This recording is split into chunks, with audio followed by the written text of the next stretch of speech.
Good morning guys. For today's video guys ay tatawid ako ngayon sa kabila guys para maghanap ng maputol na saging guys. Baka may gurang na guys. Let's go guys. Huwag mong subukan, masisira ang buhay mo. Yan guys, punta ako dyan guys. Oh. Yan, lugar na yan.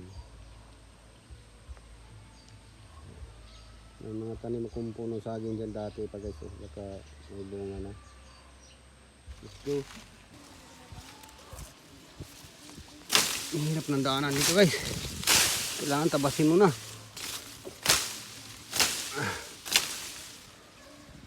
Okay, pwede na.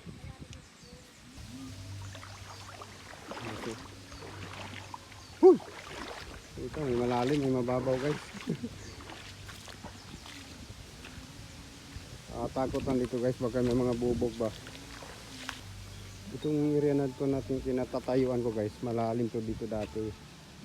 Nung 2013 ngayon, laging bahagay. Nagkaroon na siya ng mga bato-bato lupa. Yan. Kaya doon na lang sa gilid guys, yung bandahan ng tubig guys. Yan, malalim yun dyan.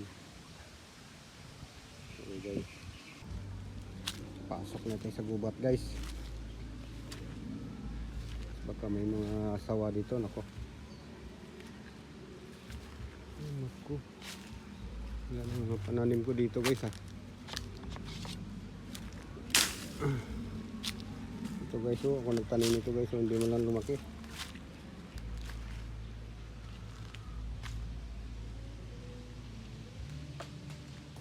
Ito yung daanan ko dati guys, so yan, pag gano'n. Ayun, may puno doon.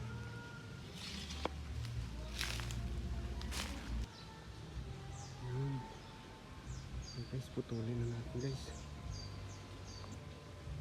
Guys, may nakita akong puno guys. Ano kaya itong bunga nito guys? Kung kain kaya ito. Lambot. Ang dagta guys. Magas pang yung daon guys. Ano kaya ito? Ito lang guys. Oh. Okay, may nakuha akong isa guys. Sambuig. Okay guys.